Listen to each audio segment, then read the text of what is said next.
Bonjour, j'espère que vous allez bien. Après avoir été expert en neurosciences, en prise de parole en public, après avoir été expert en santé publique, après avoir été expert en géopolitique, après avoir été expert dans la culture des algues, Idriss Aberkan revient avec une nouvelle passion, une passion pour la finance. Il vient de sortir une vidéo sur un sujet qui m'intéresse, qui s'appelle, je crois, Pourquoi les riches restent riches, et on va regarder ça ensemble pour que je vous donne mon avis. Et donc ce qui est bien sur un sujet comme ça, j'ai pas encore vu sa vidéo, donc c'est pour ça que c'est intéressant. Si vous voulez, le sujet de l'argent, c'est un très bon démarqueur, un très bon marqueur pour savoir si quelqu'un est plutôt un pédagogue ou pour savoir si quelqu'un est plutôt un idéologue. Si vous êtes un pédagogue, donc vous faites une vidéo qui s'appelle Comment les riches restent riches, pour moi c'est un sujet qui est intéressant. Et donc l'objectif, ce serait d'expliquer à son public, bah voilà, regardez, moi j'ai gagné de l'argent comme ça, et voilà comment je compte faire fructifier mon argent, voilà comment je compte le préserver. Et ça, c'est des trucs qui m'intéressent, parce que si vous voulez, déjà, être riche, c'est difficile, mais rester riche, c'est aussi difficile. C'est pour ça qu'on vous a fait on vous a fait un épisode du podcast sur ce livre, je sais pas si vous voyez bien, mais le livre qui s'appelle Succession.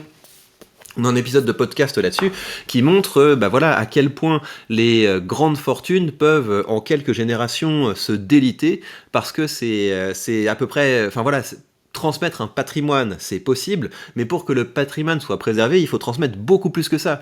Il faut transmettre de la rigueur, il faut transmettre une éthique de travail, il faut transmettre tout un tas de compétences, et en général, ce qui se passe, c'est que les gens qui sont à la tête d'un empire financier, bah, ils sont tellement pris par toute leur activité qu'ils n'ont souvent pas suffisamment de temps à accorder pour leurs successeurs potentiels, et si bien que souvent, voilà, ça fait des familles qui fonctionnent pas très bien, des transmissions qui ne fonctionnent pas très bien, et vous avez comme ça des empires financiers qui se crash en 2 ou 3 générations. Et donc faire un travail de pédagogue sur un sujet comme comment les riches peuvent rester riches, ce serait d'expliquer voilà l'éthique que vous devez avoir, voilà les choses que vous devez faire et que vous ne devez pas faire pour transmettre votre argent.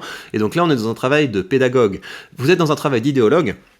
Si vous faites un truc du type les riches ne méritent pas leur argent, les riches tirent les ficelles en sous-main, etc., font tout un tas de magouilles pour pouvoir rester riches sur le dos des gens, etc., il faudrait faire exploser ce système. Et donc pourquoi est-ce que je vous dis que ça c'est un travail de démagogue et c'est un travail qui ne sert pas les gens sur le long terme? Parce que en fait quand vous stigmatisez la richesse, il n'y a pas de limite à ça. Regardez, vous allez faire quoi? Vous allez stigmatiser les riches, vous allez dire il faut leur faire payer beaucoup plus d'impôts pour répartir plus les choses, etc.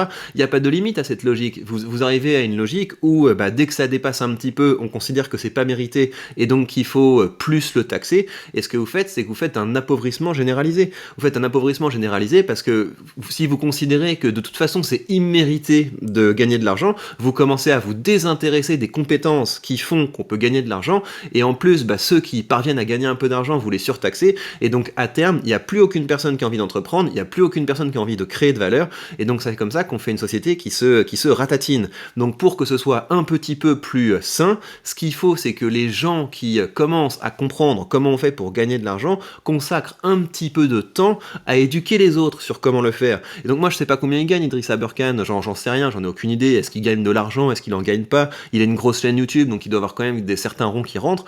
Si les gens qui commencent à gagner un petit peu d'argent font ce travail d'expliquer aux gens, regardez, ça marche, ça marche pas, ça j'ai essayé, ça a pas fonctionné, etc.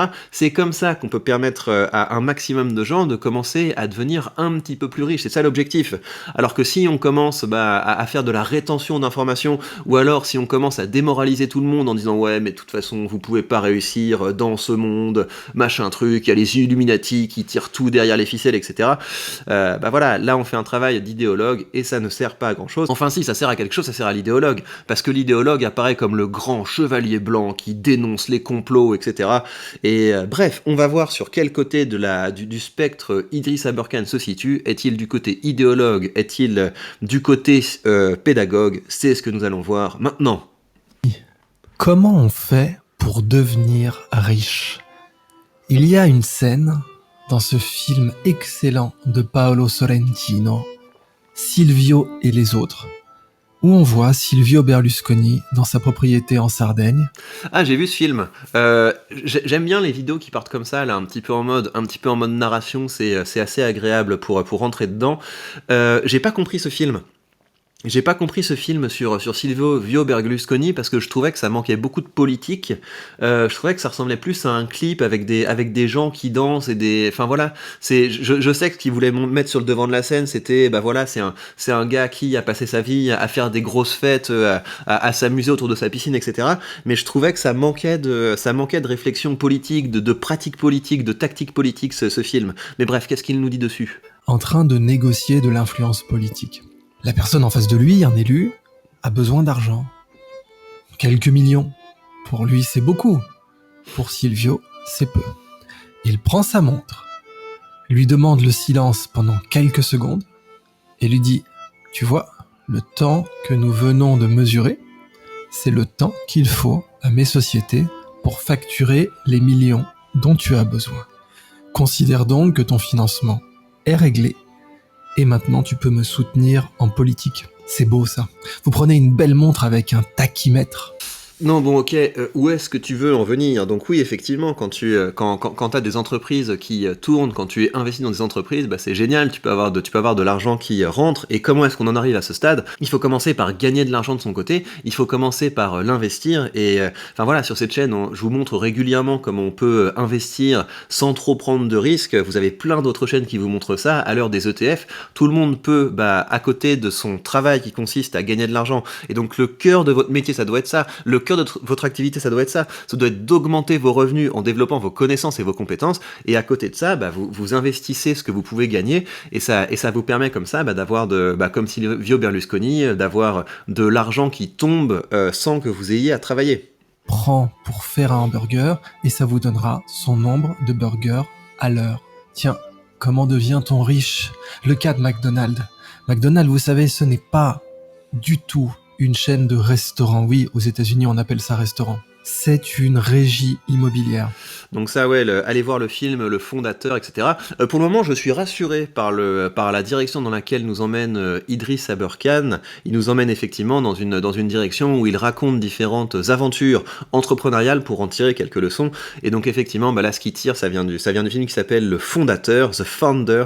Très bon film. McDonald's est littéralement un propriétaire foncier qui apprend à ses locataires comment payer leur loyer. McDonald's détient le foncier, fait payer un loyer aux locataires de ses restaurants, à ceux qui les exploitent, et pour ce faire, il leur apprend à faire des burgers, il leur apprend un métier très codifié, très répétable, une franchise, et de cette façon, il peut avoir des locataires très fiables qui ne font jamais défaut sur leur loyer et qui en plus sont tellement attractifs que leur seule présence va augmenter le prix du foncier autour d'eux.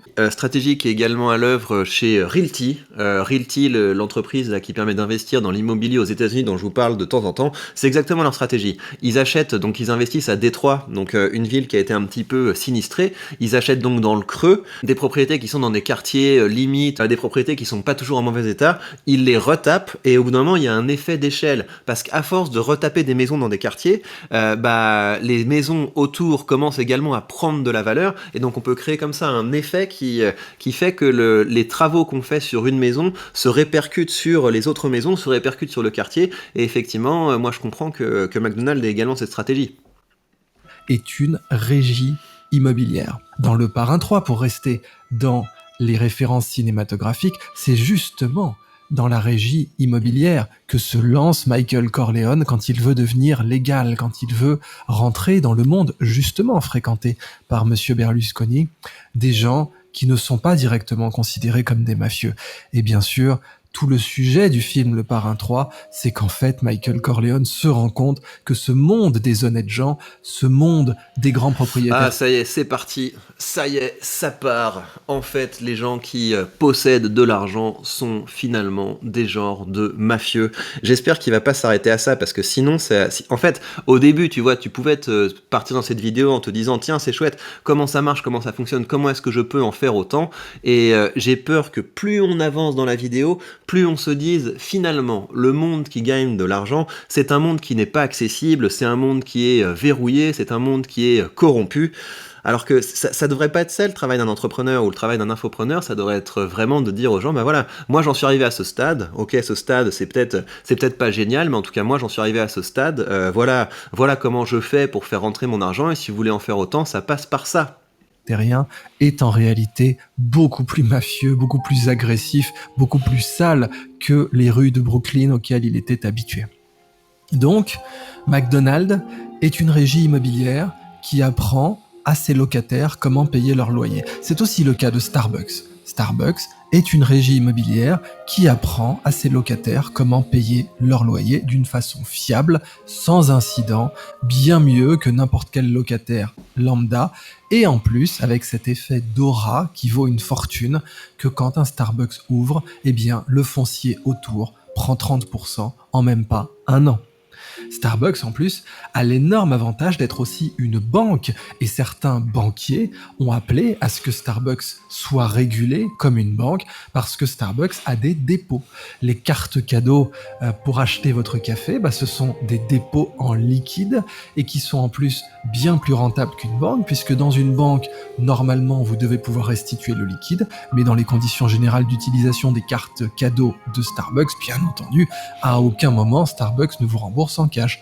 Regarde, c'est assez intéressant parce que ce genre d'informations, vous les avez par exemple sur la chaîne de Joseph Carlson, et Joseph Carlson qui est un investisseur dans les dividendes que j'aime beaucoup, et donc il vous décrit ce même système, mais il vous le décrit en vous disant, mais regardez, quelle bonne idée d'investir dans Starbucks, parce que ce que les gens doivent comprendre, c'est que là on se dit, oulala, le monde de Starbucks, propriétaire immobilier, qui a en plus des activités de vente, vous pouvez investir dedans. Une action Starbucks, ça coûte environ 100 balles, et moi j'ai investi dans Starbucks là pendant au début de la crise là, au début de la crise en Ukraine, et également au début de la crise qu'il y a eu là quand la Chine a reconfiné, où Starbucks s'était vraiment cassé la figure, et puis c'est cassé la figure parce que il y a des tensions diplomatiques entre les États-Unis et la Chine, ce qui est si bien que les magasins Starbucks sont un petit peu boycottés, etc. Donc il y avait effectivement toute l'actualité qui faisait qu'on pouvait se dire, est-ce que Starbucks va continuer à avoir des marges intéressantes?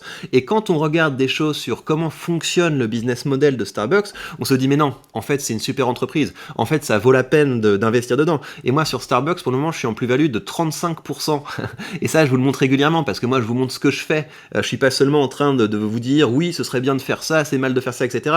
Je vous montre concrètement les étapes de mon aventure entrepreneuriale et les étapes de mon aventure d'investisseur, et je dis pas que je suis un grand entrepreneur ou un grand investisseur, voilà, je suis à un niveau moyen, mais j'essaie de tout faire pour progresser, et surtout j'essaie de faire que les gens qui sont peut-être un petit peu en deçà des performances que j'ai réussi à atteindre peuvent s'inspirer de ce que je fais, voilà. Ils peuvent regarder mes erreurs, ils peuvent regarder mes réussites et s'inspirer de ça. Donc le même truc, Starbucks, également des activités de banque, on peut le présenter comme un démagogue, à savoir, regardez, c'est un petit peu scandaleux ce qu'ils font, c'est pas très propre, etc.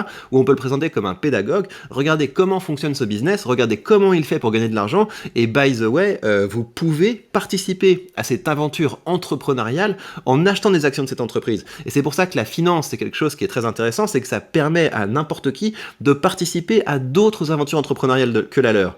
Donc ouais, ces informations sont intéressantes, mais vous pouvez les trouver sur la chaîne de n'importe quel investisseur. Autant ici, avec ce ton-là, ça peut vous éloigner de ce monde de la finance, alors que l'objectif, ce serait de comprendre effectivement pourquoi ils gagnent de l'argent et comment est-ce qu'on peut participer à cette création de valeur. Starbucks vous rembourse en café, avec sa marge, évidemment.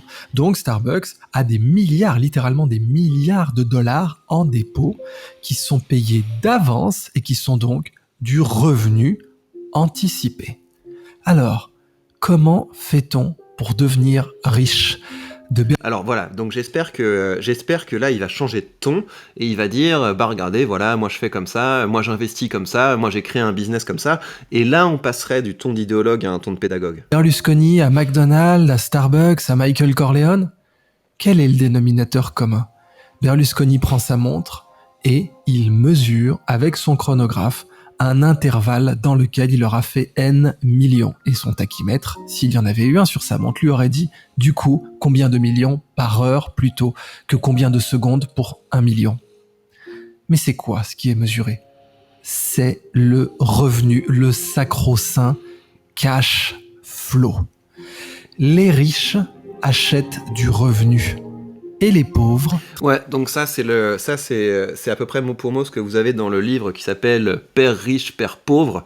Et effectivement, la différence entre un riche et un pauvre, c'est que bah, le pauvre va avoir seulement une richesse de flux.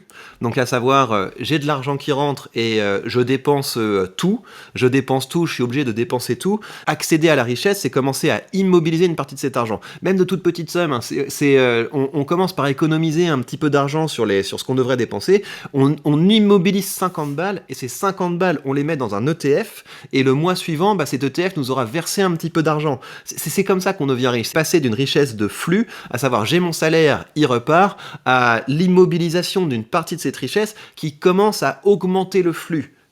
Donc je pense que c'est ça qui va développer, hein, parce que ça c'est quand même assez classique, et là pour le coup je suis d'accord avec lui. Travaille pour avoir de l'argent. Et oui, les pauvres donnent du temps pour avoir de l'argent.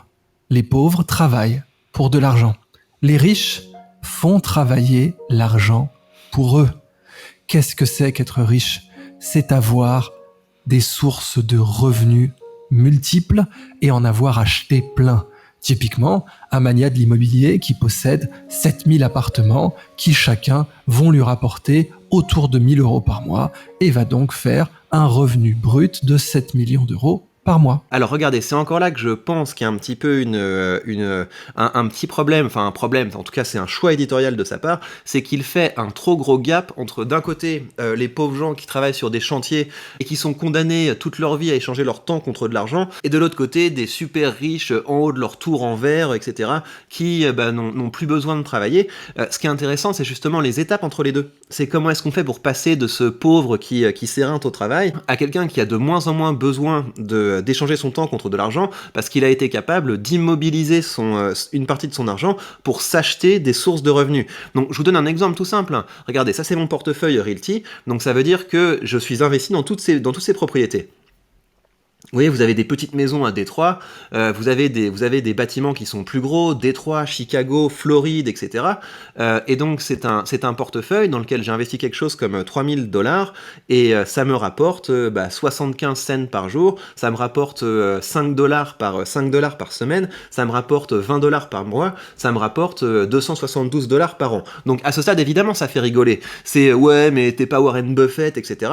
Mais acheter une partie d'une petite maison, acheter une partie d'une petite maison comme ça me coûte 50 balles. À partir de 50 balles, on peut acheter des parties de ces petites maisons. Donc c'est quand même très intéressant. Et donc petit à petit, progressivement, j'essaie d'immobiliser une partie de mon revenu pour pouvoir investir là-dedans. Et pour moi, c'est ça la révolution de notre époque. C'était que avant, pour investir dans des actions ou pour investir dans l'immobilier, il fallait être très riche. Investir dans l'immobilier, fallait être capable de foutre quelque chose comme, je sais pas moi, 100 000 balles sur la table minimum pour pouvoir commencer à investir dans l'immobilier. Ou alors, fallait faire un emprunt, etc. Et donc, l'emprunt, ça nous grève une partie de nos revenus.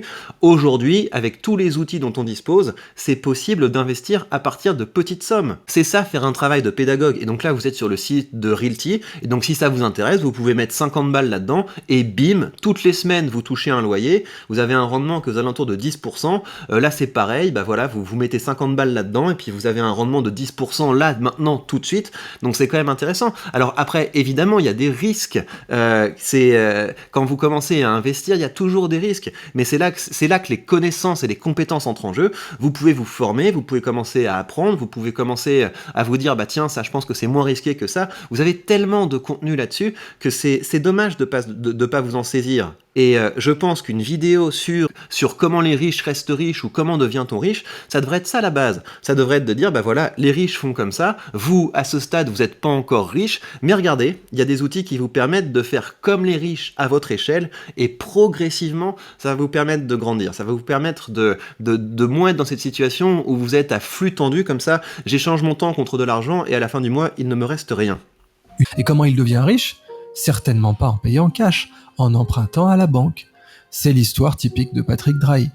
Et oui, dans l'Antiquité, on n'avait pas encore la comptabilité en partie double. Et donc jusqu'au Moyen-Âge, en fait, quelqu'un pouvait arriver et jeter un énorme sac d'argent sur une table et dire « je suis riche ». Parce que si on applique la comptabilité en partie double, eh bien on voit que le groupe Altis est surendetté, c'est-à-dire qu'il a beaucoup plus de dettes que de revenus, qu'il a beaucoup plus de passifs que d'actifs. Non mais d'accord, mais ça c'est la même chose. Si on reprend ce que je vous ai montré sur Realty, ce qui est super intéressant et ce que je fais, c'est que votre partie de maison que vous avez acheté 50 balles, eh ben vous pouvez l'hypothéquer. Vous pouvez l'hypothéquer immédiatement. Donc vous hypothéquez votre partie de maison, ce qui vous permet d'emprunter un peu d'argent que vous pouvez immédiatement réinvestir dans une fraction de maison, et vous pouvez faire ça jusqu'à ce que vous soyez à votre maximum d'emprunt. Donc même ça, aujourd'hui, n'importe qui peut le faire.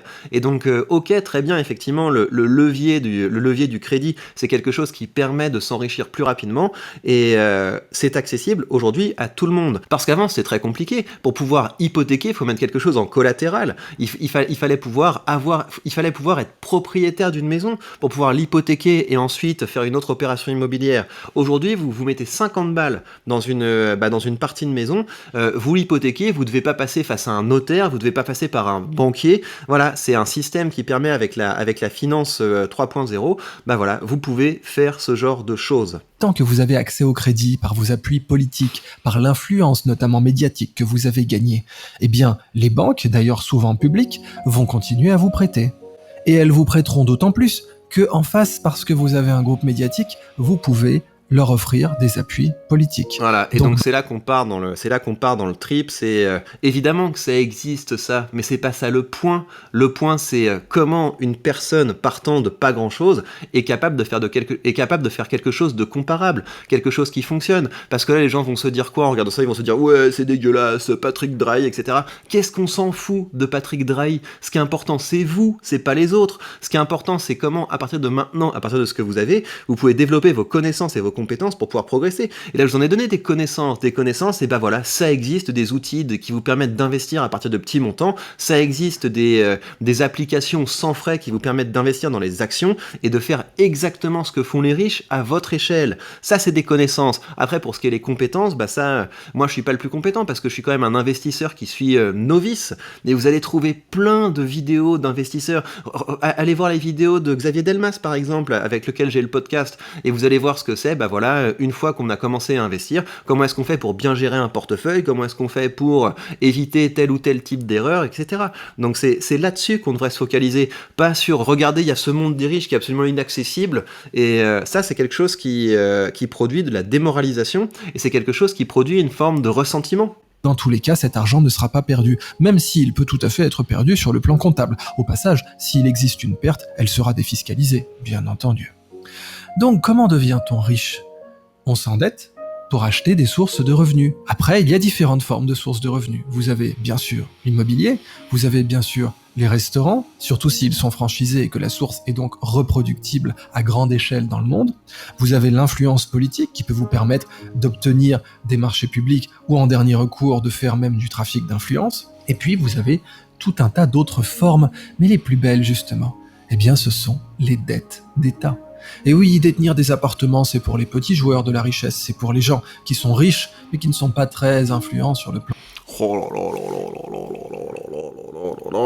Donc ouais, en fait, ça aurait dû mettre la puce à l'oreille quand il a commencé sa vidéo en mettant Silvio Berlusconi sur le même plan que machin truc Corleone, enfin ça à la limite ça va, mais sur le même plan que Starbucks et McDonald's qui sont pour le coup de belles aventures entrepreneuriales. Et là c'est pareil, il va nous sortir un truc sur ces riches qui tiennent les États par les gnocchis, etc.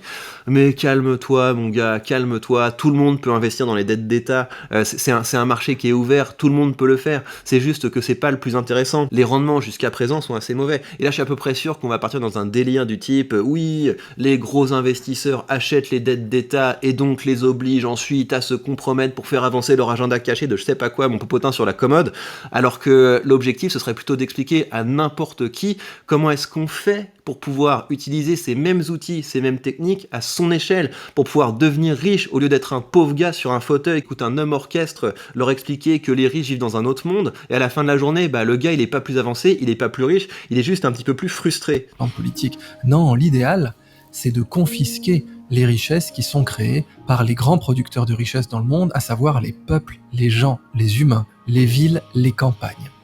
Ça, c'est le plan génial. Comment devient-on riche dans la mafia, par exemple? Vous êtes Lucky Luciano, vous arrivez à New York, plein d'avions de 15% par semaine, ce qui est bien pire par an, et leur sainteté. Donc la qui, elles, ne mafia, finiront blablabla. jamais en C'est prison. fou hein, que son gros délire ce soit la mafia. C'est que son modèle de comment devient-on riche, c'est la mafia. Alors que c'est un truc qui est quand même hyper spécifique. Et donc effectivement, on en a parlé, il y a également le scandale du Parlement européen. Donc il y a des gens qui ont effectivement vendu leur influence, mais tu fais un coup comme ça et t'es grillé à vie. Ça le délire. C'est pas du tout c'est pas du tout un exemple de comment devient-on riche. Et si tu regardes la liste des gens les plus riches au monde, c'est qui? C'est pas je sais pas quel guignol du Parlement européen qui s'est vendu contre des mallettes d'argent. Les gens les plus riches, bah vous avez des gens comme vous avez des fondateurs, vous avez des entrepreneurs, des gens comme Elon Musk, des gens comme Bernard Arnault, des gens comme Warren Buffett, donc des gens qui ont créé des aventures entrepreneuriales qui ont fonctionné, qui sont actionnaires de leur propre entreprise et leurs entreprises ont tellement cartonné qu'au bout d'un moment, ils deviennent immensément riches. C'est ça le modèle. Le modèle, c'est pas je vais aller confisquer l'argent des pauvres gens d'ailleurs qui seraient moins pauvres s'ils commençaient à investir avec les outils qui existent aujourd'hui plutôt que d'écouter des gens qui leur expliquent que le monde est bridé, le monde est fermé, etc.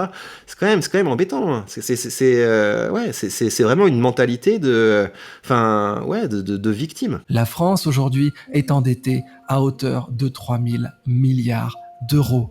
On sait que cette dette ne sera jamais remboursée, mais elle va fournir un revenu universel. Et bah ça avec grand plaisir pour qu'on arrête la dette. Hein. Et arrêter la dette, bah ça veut dire qu'il faut arrêter de pleurnicher si on veut réformer les retraites. Ça veut dire qu'il faut arrêter de pleurnicher si on veut supprimer des fonctionnaires. Réduire la dette, ça veut dire qu'il faut dépenser moins parce que on ne réduit pas la dette en collectant plus d'impôts. Parce que quand on collecte plus d'impôts, on rend la machine à produire de la dette toujours plus importante. C'est ça le drame de la France. Et d'ailleurs, on va faire une émission qui va s'appeler Révolte fiscale sur un livre qui traite de ça, sur le fait que la maladie de la France, c'est plus ils collectent d'impôts, plus l'administration devient grande et plus ils ont besoin de collecter de l'impôt pour fonctionner. Donc c'est pas du tout une vidéo qui te permet de comprendre comment on devient riche, ça. Celle à vie, non pas aux gens qui ont... Donc, quand vous êtes la famille Genovese. Parce que là, vraiment, votre source de revenus, ce sont les gens. Ils ne peuvent rien faire. Quelqu'un peut décider. Les gens, ils ne peuvent rien faire, etc. Bah si, les gens peuvent commencer à acheter des actifs. Tu l'as dit au début de ta vidéo. Avant de vriller dans le monde est bloqué, etc. T'expliquais que la différence entre un riche et un pauvre, c'est que le riche commence à acheter des actifs. Et ça, au début, t'es pauvre et puis tu commences à acheter des actifs. Ou mieux, tu crées ton propre actif en développant une aventure entrepreneuriale. Et c'est comme ça que tu gravis les échelons. L'idée de ne pas aller au McDonald's. Au nom du fait que nous n'avions pas assez de lits d'hôpital. Blablabla, les gros riches capitalistes à cigares. Oh là là là là là là là, quel cauchemar. Si vous voulez apprendre comment on gagne de l'argent, il faut plutôt regarder du côté de tableaux comme ça. Voilà. Moi, j'ai commencé à investir. Mon premier dividende que j'ai touché, c'était 13 centimes. À l'époque, voilà, on aurait pu se moquer de moi. Ouais, t'as mis de l'argent en bourse, c'est le casino, etc. Tu sais pas, etc. Voilà, j'ai continué à investir régulièrement de petites sommes. Voilà. Puis on passe rapidement les 10 euros récoltés en dividendes, 50 euros récoltés en dividendes, 100 euros récoltés en dividendes. Puis voilà. J'ai eu un mois avec 340 euros en dividendes. Là, le mois de décembre en cours, j'ai déjà récolté plus de 200 euros en dividendes. Et c'est comme ça que ça marche, si vous voulez. Comment devient-on riche? On développe ses connaissances et ses compétences. On commence à vivre de ses connaissances et de ses compétences. Il y a plein de techniques que vous pouvez apprendre qui vous permettent de faire ça. Et ensuite, vous commencez à investir une partie de votre argent. Et voilà. Et donc, vous pouvez vous représenter, oui, mais c'est de l'exploitation, machin truc. C'est pas de l'exploitation, tout le monde peut investir, c'est pas un petit monde fermé, c'est un monde, tout le monde peut avoir accès à la finance, tout le monde peut avoir accès à l'investissement. Il suffit de commencer par économiser 50 balles par mois. Encore une fois, je suis parti en mars 2020 de 13 centimes collectés en dividendes et aujourd'hui, je suis régulièrement au-dessus de 100 euros en dividendes. Et là, c'est pareil. Vous pouvez vous dire, oui, mais 200 euros, c'est pas avec ça que tu vas rattraper, je sais pas qui, Drahi, j'en sais rien, je m'en fous complètement de ce monde-là. Voilà, vous verrez dans 1 an, vous verrez dans 2 ans, vous verrez dans 5 ans, vous verrez dans 10 ans, et au bout d'un moment, vous verrez que mon revenu passif dépasse mon revenu actif. Et là, vous pouvez vous dire, non, mais je vais continuer à écouter de vidéos de gens qui m'expliquent que le monde est bloqué, que le monde est fermé, etc., que on ne peut pas réussir dans un tel monde, machin truc, où tout est verrouillé. Ou alors, vous pouvez commencer à vous dire, je vais peut-être travailler sur moi, je vais peut-être me développer, je vais peut-être commencer à progresser, je vais peut-être apprendre au lieu de juger ceux qui réussissent. Et voilà, c'est ce que je vous souhaite de commencer à investir. réussir. Je vous souhaite de commencer à passer dans l'autre monde. Et vous verrez, moi, un jour je serai riche, c'est mon objectif. Un jour je serai riche, un jour j'aurai beaucoup d'argent. Et quand il y aura des gens qui me diront oui, mais c'est parce que tu as bénéficié de telle ou telle chose. Non, non, moi je bénéficie de rien du tout. Moi je suis quelqu'un qui travaille, je suis quelqu'un qui investit. Aujourd'hui c'est modeste, mais un jour vous verrez que ce sera beaucoup, beaucoup, beaucoup d'argent. Et j'espère que j'aurai pu inspirer beaucoup de gens sur mon parcours. C'est ce que je vous souhaite et je vous dis à très bientôt pour de prochaines news.